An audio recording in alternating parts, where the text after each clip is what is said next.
आखिर पृथ्वी की कितनी ऊंचाई तक ऑक्सीजन है? धरती पर ऑक्सीजन कैसे आया? सिर्फ धरती पर ही जीवन क्यों पाया जाता है? धरती और चांद की उत्पत्ति लगभग एक ही समय में हुआ था, लेकिन चंद्रमा पर इंसान, ऑक्सीजन और कोई महासागर क्यों नहीं है? प्रकृति ने सिर्फ पृथ्वी ग्रह को ही क्यों चुना?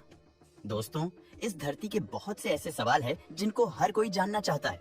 तो आइए देखते हैं इस वीडियो में जिस गोलाकार आकृति को आप देख रहे हो, ये धरती है। ये तो आप सब जानते हैं, लेकिन यहाँ से धरती की जमीन लगभग 10,000 किलोमीटर नीचे है, क्योंकि जब आप धरती को देखते हो उसमें समुद्री और जमीनी क्षेत्र के साथ साथ धरती का वायुमंडल भी दिखाई देता है, जो धरती के चारों तरफ गोलाकार आकृति में फैला हुआ है। हालांकि ये वायुमंडल एक नहीं बल्कि कई वायुमंडल की परतों से मिलकर बना है, जो धरती को हर तरफ से सुरक्षा प्रदान करता है। दोस्तों, जब आप धरती के वायुमंडल को अच्छे से समझोगे तब आपको वीडियो का टॉपिक समझ में आएगा। अभी आप जहां पर बैठकर ये वीडियो देख रहे हो, वहां से लेकर ऊपर आसमान के 12 किलोमीटर तक के एरिया को ट्रोपोस्फियर या क्षोभ मंडल कहा जाता है। और इस क्षेत्र में बादल का बनना, बारिश होना, तूफान और बिजली का चमकना, मतलब मौसम संबंधित जो भी घटना होती है वो इसी 12 किलोमीटर की ऊंचाई पर ही होती है। इसके अलावा इस क्षेत्र में पक्षी उड़ते हैं, हवाई जहाज उड़ते हैं। यहाँ पर नाइट्रोजन का स्तर 78% और ऑक्सीजन का स्तर 21% होता है। हालांकि जैसे जैसे आप 12 किलोमीटर की दूरी को तय करोगे तो आपके साथ ये सब होगा। 0 से 4 किलोमीटर तक आप बिना ऑक्सीजन मास्क के आसानी से जीवित रह सकते हैं, जबकि 4 से 6 किलोमीटर के बाद सांस लेने में दिक्कतें शुरू हो जाती हैं। इसके बाद 8 किलोमीटर से ऊपर यानी डेड जोन में बिना ऑक्सीजन मास्क के आपकी 10 से 30 मिनट में मौत हो सकती है, जबकि 12 किलोमीटर पर 2 मिनट में मृत्यु निश्चित है। इसका सबसे बड़ा कारण है कि जैसे जैसे आप ऊपर जाओगे हवा का दबाव वैसे वैसे कम होता जाएगा, और जब हवा पतली हो जाएगी तो आपको बेहद कम ऑक्सीजन मिल पाएगा और तापमान घटकर -57 डिग्री सेल्सियस तक हो जाता है। और तापमान गिरने की वजह से ऑक्सीजन मिलने में और कठिनाई होती है। 12 किलोमीटर से 50 किलोमीटर ऊपर जाने पर हमें स्ट्रेटोस्फियर नामक परत मिलती है, जिसे हम समताप मंडल कहते हैं। इसी मंडल में ओजोन परत होती है और इसी परत की वजह से हम सूर्य से निकलने वाले रेडिएशन से बचते हैं। इसके अलावा इस परत में जेट विमान भी उड़ते हैं। जहां क्षोभ मंडल की परत में नीचे से ऊपर आने पर तापमान में गिरावट देखने को मिलती है, तो वहीं इस परत में उल्टा होता है, क्योंकि जब आप 12 से 50 किलोमीटर की दूरी को जैसे जैसे तय करोगे वैसे वैसे तापमान बढ़ता जाएगा और 50 किलोमीटर पर यह तापमान -15 डिग्री सेल्सियस हो जाता है।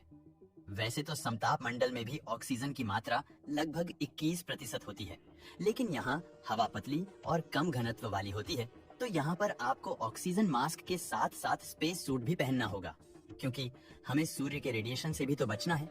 जब आप 50 से 85 किलोमीटर ऊपर जाते हैं तो आपको मेसोस्फियर यानी मध्य मंडल देखने को मिलेगा।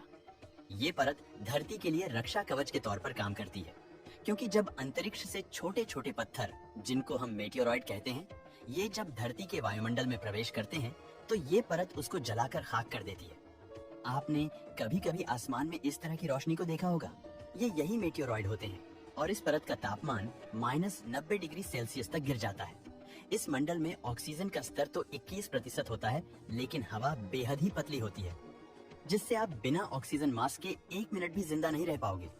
इसके अलावा बिना स्पेस सूट के यहाँ वायु दबाव इतना कम होता है कि इंसान का खून उबल सकता है।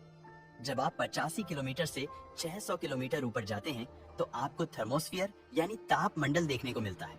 यह एक अत्यधिक गर्म, ऊर्जावान और रहस्यमयी परत है, जहाँ कई महत्वपूर्ण घटनाएं घटती हैं। थर्मोस्फियर में सूरज की पराबैंगनी किरणें और एक्स-रे किरणें सीधे हवा के अणुओं से टकराती हैं। इस वजह से यहाँ का तापमान 1500 डिग्री सेल्सियस से 2500 डिग्री सेल्सियस तक पहुँच जाता है।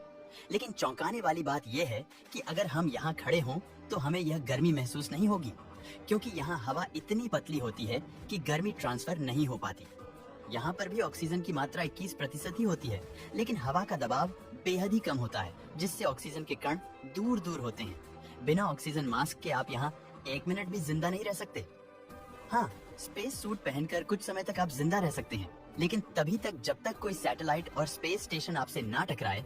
मुख्य रूप से धरती के 100 किलोमीटर से ऊपर जाने पर उसे अंतरिक्ष की शुरुआत कहा जाता है और यहाँ पर इंटरनेशनल स्पेस स्टेशन उड़ रहा है। जब हम 600 किलोमीटर से 10,000 किलोमीटर तक ऊपर जाते हैं तो हमें धरती के वायुमंडल की सबसे लास्ट परत देखने को मिलती है, जिसे एक्सोस्फीयर यानी बाहरी मंडल के नाम से जाना जाता है। इस परत के जैसे जैसे आप ऊपर जाओगे आपको धरती की ग्रेविटी कमजोर होती दिखेगी। मतलब अंतरिक्ष और धरती के बीच की ये अकेली परत है जो बेहद पतली है। यहाँ पर ऑक्सीजन नाम मात्र का होता है और तापमान बेहद ज्यादा है। इस परत में इंसानों द्वारा छोड़ी गई बहुत सी सैटेलाइट देखने को मिलेंगे, जिसमें जीपीएस सैटेलाइट संचार, सैटेलाइट मौसम सैटेलाइट आदि शामिल होते हैं। यानी 10,000 किलोमीटर से जब आप ऊपर जाओगे तो धरती की कोई भी परत आपको दिखाई नहीं देगी, लेकिन धरती का गुरुत्वाकर्षण बल कई लाख किलोमीटर दूर तक फैला हुआ है। हालांकि दूरी के हिसाब से इसके गुरुत्वाकर्षण बल में कमी आती रहती है, लेकिन एक पॉइंट ऐसा भी आता है जहां पृथ्वी का गुरुत्वाकर्षण बल 0 हो जाता है, जिसे हिल स्फीयर कहते हैं, जो धरती से 15 लाख किलोमीटर दूर है, क्योंकि यहाँ से सूर्य की ग्रेविटी काम करने लगती है। अब जानते हैं पृथ्वी पर ऑक्सीजन कैसे आया। पृथ्वी पर ऑक्सीजन मुख्य रूप से साइनोबैक्टीरिया द्वारा लगभग 3 अरब साल पहले किए गए प्रकाश संश्लेषण से आया। चांद और धरती लगभग एक ही समय में बने, तो फिर चांद पर जीवन क्यों नहीं है दोस्तों? इसके लिए आपको ये समझना होगा कि हमारे सोलर सिस्टम का कौन सा ग्रह है जो हैबिटेबल जोन में आता है। हैबिटेबल जोन उसे कहते हैं जो अपने सूर्य से ना बहुत कम दूरी पर हो और ना बहुत ज्यादा दूरी पर, और सारे ग्रहों में धरती ही ऐसा ग्रह है जो हैबिटेबल जोन में मौजूद है।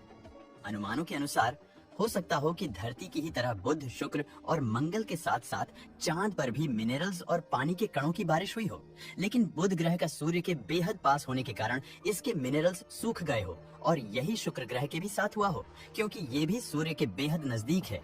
इसके बाद आता है मंगल ग्रह, जो धरती के मुकाबले सूर्य से बेहद ज्यादा दूरी पर मौजूद है और यहाँ का मिनरल्स अत्यधिक ठंड के कारण जम गया हो।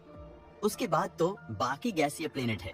अब बचता है हमारा चांद, जिस पर मिनरल्स की बारिश हुई हो, लेकिन बेहद कम ग्रेविटी होने के कारण सारे मिनरल्स धीरे धीरे अंतरिक्ष में चले गए हो। हालांकि प्रकृति के रहस्य को पूर्ण रूप से जानना हम इंसानों के लिए अभी संभव नहीं है। दोस्तों, वीडियो पसंद आया हो तो लाइक और शेयर करें।